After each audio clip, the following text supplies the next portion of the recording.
ସାଙ୍ଗମାନେ ଦେଖନ୍ତୁ ମୁଁ ବର୍ତ୍ତମାନ ଆମ ଘର ଠାରୁ କିଛି ଦୂର ବାଟ ପଳେଇ ଆସିଛି ବୁଲିବାକୁ। ଆଉ ବୁଲିବାକୁ ଆସିଲା ବେଳେ ଖାଡ଼ି ବି ସାଙ୍ଗରେ ନେଇକି ଆସିଥିଲି କିଛି ମାଛ ମାରିବାକୁ। ମାଛ ତ ମାରି ପାରିଲିନି।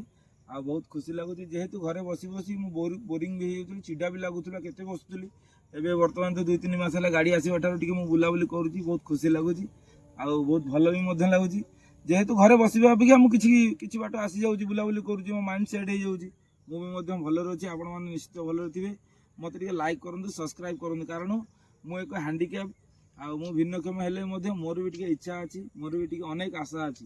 ଆଉ ମୁଁ ଆପଣମାନଙ୍କ ଠାରୁ ଆଶା କରୁଛି ମୋତେ ଟିକେ ସବସ୍କ୍ରାଇବ୍ କରନ୍ତୁ, କାହିଁକି ନା ଆଉ ମୋର କିଛି କରିବାର ଅଛି, କିଛି ପରିଶ୍ରମ କରୁଛି। ଯେହେତୁ ମୋ ଫ୍ୟାମିଲି ମେଣ୍ଟେନ୍ କରିବାକୁ ମୋତେ ବହୁତ କଷ୍ଟ ହେଉଛି।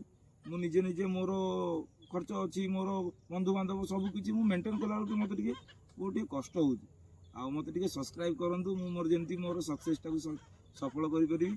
ଆଉ ବିନୀତ ଅନୁରୋଧ, ମୋତେ ଟିକେ ସବସ୍କ୍ରାଇବ୍, ଲାଇକ୍ ପ୍ଲିଜ୍।